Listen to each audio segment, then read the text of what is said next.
사사기에서 만나는 그리스도. 성경은 창세기 1장 1절로부터 계시록 마지막 장 마지막 절까지 아, 창조의 역사로부터 영원까지 결국은 그리스도를 향한 여정이고 그리스도를 나타내기 위한 설명입니다. 쉽게 이야기하면 어떤 것만 같으냐 하면 우리가 사람이 살아있는 경우에 머리 끝에서 발끝까지 발바닥 어디라도 뭐 아무데나 찔러면 피가 나와요. 살아있다는 증거죠. 그래서 피가 나온다고 하는 것은, 피가 펑펑 솟는다고 하는 것은 생명이 있다는 증거라고도 말할 수 있는 것처럼 성경에는 성경의 어느 장을 뒤져도 어디를 읽어도 거기서 그리스도가 발견된다는 거죠. 모세의 여정을 지나고 이제 여호수아서가 마무리될 점에 우리가 모세 오경이라고 말하는 것이 창세기, 신명기, 민수기, 레위기, 여호수아인데 여호수아는 빼고 신명기까지인데 여호수아가 끝날 쯤 무렵에 성경에 보면 이런 내용이 나옵니다. 이스라엘이 여호수아가 사는 날 동안과 여호수아 뒤에 생존한 장로들 곧 여호와께서 이스라엘을 위하여 행하신 모든 일들 기적과 이사 홍해로부터 어, 출애굽하는 과정에서 하나님이 하시는 것을 보았던 모든 자들이 사는 날 동안 체험을 한 사람들이 살아있는 동안에는 여호와를 섬겼더라. 무슨 얘기냐면 보지 못하고 그냥 말로만 들었던 사람들은 그 뒤에 흐트러졌더라. 그런 말을 합니다. 인생이 주인을 놓치면 지도자나 왕이나 임금이 없으면 스스로 어긋난 길을 택하게 돼 있어요. 제갈 길로 가는 인생, 멸망길로 가요. 그냥 가만히 냅둬도 물이 낮은 대로 흘러가서 보이는 것처럼 똑같은 이치입니다. 목자가 없는 양떼들은 그게 어딘지도 모르면서 죽음을 짊어지고 그냥 살아가고 멸망으로 간다는 거예요. 자석이 있으면 한쪽으로 그쪽으로 몰려들고 쏠리는 것처럼 너무 똑같은 원리가 사람이 사는 인생에도 일어나고 있습니다. 그래서 하나님은 불러냈다 이런 표현을 하죠. 우리를 불렀어요. 이 세상에서 불러내서 구별되게 지키고 그걸 보고 택한 백성이다. 하나님의 자녀다. 구원받은 사람이다. 이런 이야기를 합니다. 타락한 인간은요. 지도자가 없으면 인도자가 없으면 자기도 모르게 그냥 자동적으로 세상에 휩쓸리게 돼요.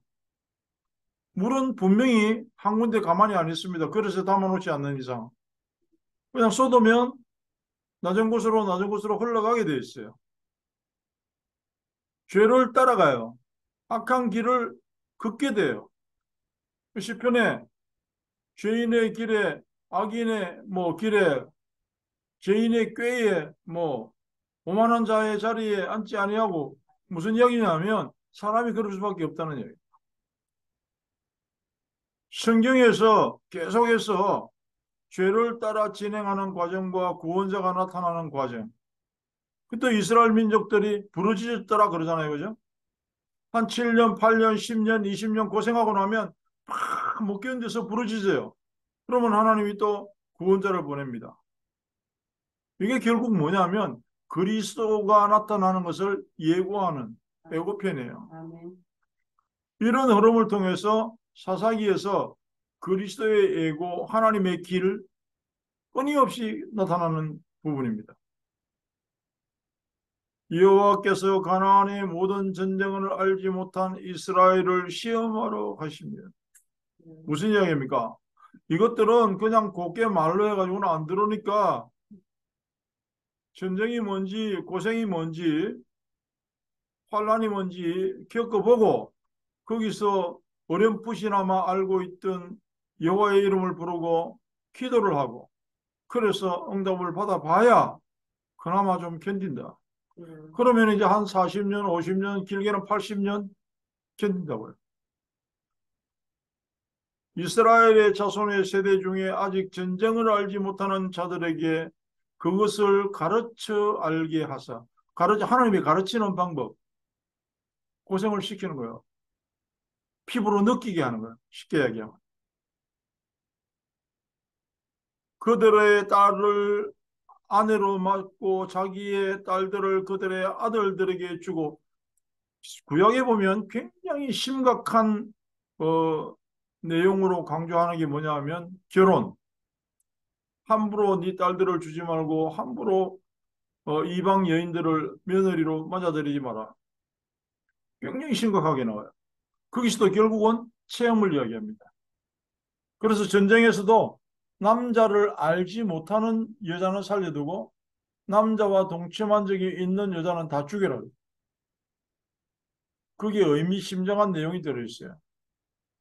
우리는 그리스도와 결혼한 신부의 입장에서 살아간다. 그런 말을 쓰는 이유가 연관이 있습니다. 결혼과 신앙은 절대적인 관계가 있어요. 몸과 마음이 하나가 된다고 그래요. 결혼을 하면. 영적인 흐름도 결국은 좋은 쪽으로가 아니고 악한 쪽으로 하나가 돼요. 그럼 간단하게 얘기해서 불신자들하고 결혼을 하지 마라, 가능하면. 그럼 전도는 왜 하냐? 그거하고 다른 이야기예요. 악한 쪽으로 흐르게 돼 있기 때문에. 굉장히 이게 심각하고 예민한 부분이기 때문에. 우리가 타락한 인간의 속성을 정확하게 알면 그것도 빨리 이해가 됩니다. 다른 말로 하면 인생에는 주인이 필요하다. 주중에도 그런 말을 할 기회가 있었는데요. 예수 믿는다는 것은 교회 간다는 말하고는 조금 다르다. 내 인생을 내 마음대로 살 수 있다. 그게 확신이 든다. 예수 안 믿게 돼 있다. 그리고 진짜로 그러면 예수 안 믿어도 된다. 왜? 그 사람 완전한 사람이잖아요. 내가 하고 싶은 대로 하고 왼쪽으로 가고 싶으면 왼쪽으로 가고 위로 가고 싶으면 위로 가고 자고 싶으면 자고 깨고 싶으면 깨고 그게 다 되는 사람이다. 그럼 하나님 필요 없죠. 근데 그런 줄 알고 착각하고 살아가는 걸 보고 불신자라 그럽니다. 사사를 세우심으로써 그리스도를 예고합니다. 이스라엘 자손이 여호와께 부르짖으며 왜? 도저히 안 되겠거든.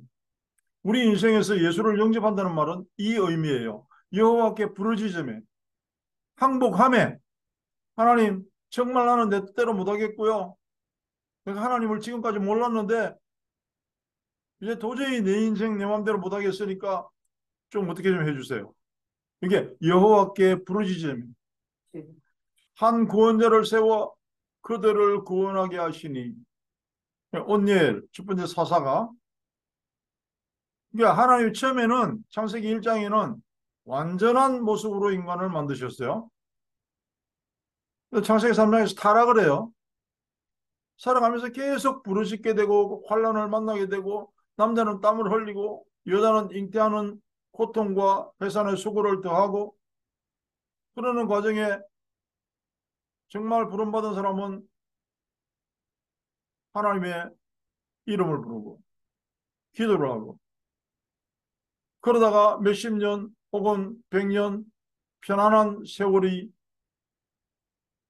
누리게 되고 또 타락하고 그 역사가 계속되는 게 구약의 역사고 인류의 역사입니다.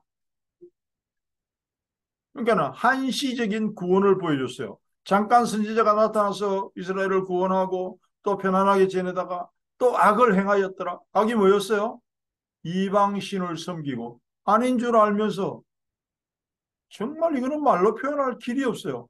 아니 분명히 이게 아닌 줄 알면서 이방신을 섬기고 엉뚱한 짓을 해요. Yeah. 또 고난을 당하고 또 부르짖고 마침내 영원으로 인도하는 것은 하나님의 시간표입니다. 말씀해 보니까 그날의 모압이 이스라엘 소아의 굴복함에 그 땅이 80년 동안 평온하였더라. 이렇게 좀 몇 년을 고생하다가 쭉 부러졌다가 또 80년이면은요, 3대 정도 되잖아요. 내가 하나님 앞에 은혜를 받고 내 아들이 이 평안을 누리고 또 내 손자가 이 평안 속에서 혜택을 누리는 그 정도 된다고요.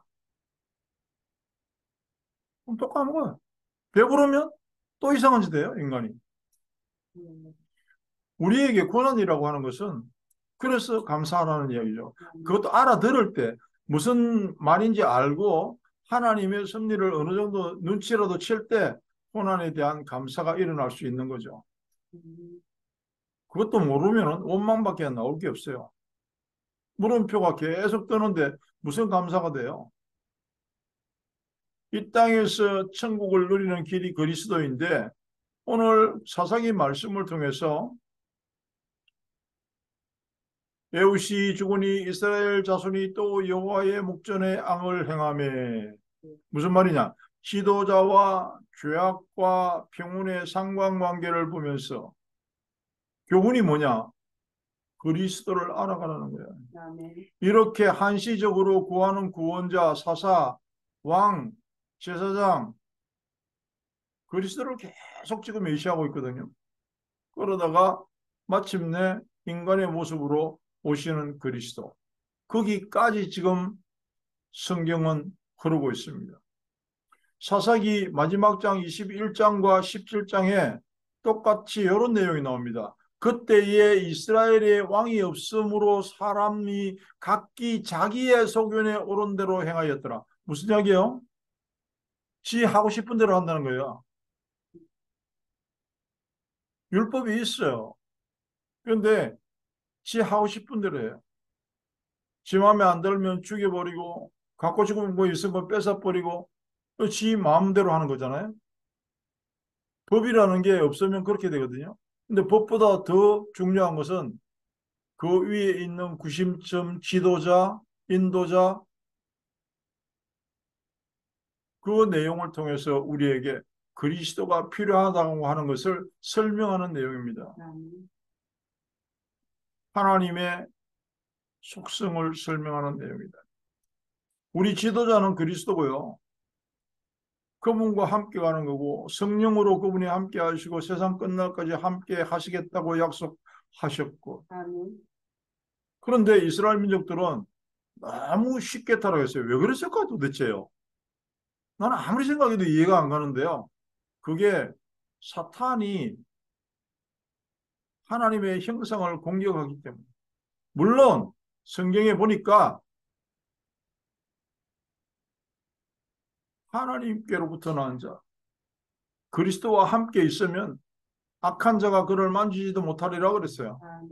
그런데 만지지도 못하고 공격해서 넘어뜨리지는 못할지 몰라도 뭐까지 할 수 있어요? 소리 지를 수 있고 유혹할 수 있고 속일 수는 있어요. 지푸레 지가 넘어지게 만들 수 있다는 거죠. 거기에 당하지 말라는 거지. 도대체 왜 이 멀쩡한 엉뚱한 짓을 해가지고 고생을 하지? 구약 성경 보면 막 정말 희한하다 싶을 정도로 이런 바보들이 있나? 그런데 나를 들어보면 나도 똑같아요.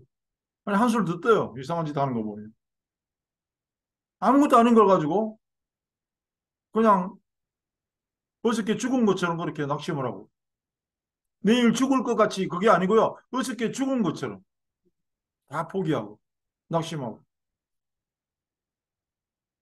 성경은 천국의 모형이라고 할 수 있는 예배를 통해서 세상을 이기는 길, 그리스도인의 길을 확인시켜 주려고 합니다.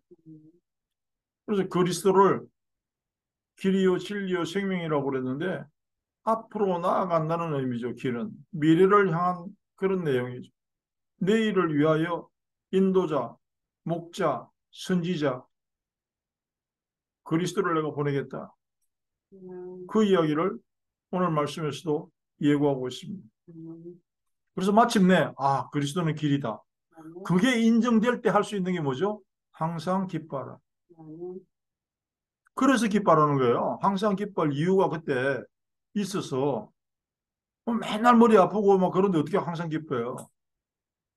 걱정이 차고 넘치고 이러는데 어떻게 항상 기뻐할 수 있냐고.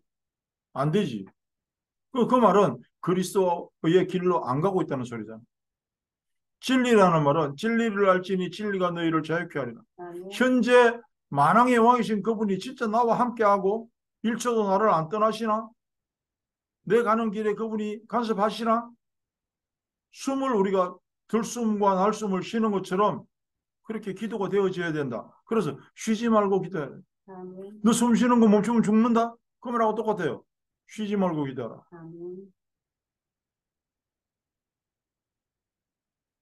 범사에 감사라 그러니까 좋아도 감사, 나빠도 감사, 병들어도 감사. 좋은 말이에요. 맞는 말이에요. 그런데 생명 때문에 시작이란 뜻이 생명은 활동이란 뜻이고요. 근본이란 뜻이고요. 살아있는 자만 할 수 있는 찬양과 감사가 된다는 거예요. 너는 범사에 감사할 수 있는 신분이다. 그걸 이야기하는 거예요. 기쁨과 슬픔과 모든 원리를 어디서부터 시작해? 죽은 자는 찬양할 수 없어요. 죽은 자가 무슨 감사를 할 수 있어요? 영적으로 살아있는 자가 감사할 수 있다는 거죠. 영적으로 살아있는 자는 환난과 핍박과 그 어떤 환경에 상관없이 감사할 수 있는데 이유가 뭐냐? 내게 생명 주신 우리 주 예수 그리스도 안에서. 그 데살로니가전서에도 우리 주 예수 그리스도 안에 있는 하나님께서 너희를 향한 뜻이다. 죄의 문제가 해결됐다는 거예요. 세상과 코드 안 맞춰도 된다는 이야기예요. 세상이라는 코스로 걸어가지 않아도 된다는 그런 이야기예요. 영원한 제사장. 만왕의 왕. 영원 끝날까지 미리 보시고 우리를 인도하시는 선지자. 그 그리스도를 설명하기 위하여 모든 성경에서 그랬듯이 오늘 사사기에서도 이렇게 부르짖음과 응답과 평안을 통해서 우리에게 하나님의 그리스도를 설명하는 겁니다. 하나님 감사합니다. 예수가 그리스도 되심을 믿는 모든 사람들에게 하나님이 왜 우리 인간의 모습을 이렇게 성경을 통해서 자세히 비추면서 우리의 길을 인도하시고 예고하시는지 깨닫게 하여 주시니 감사를 드립니다.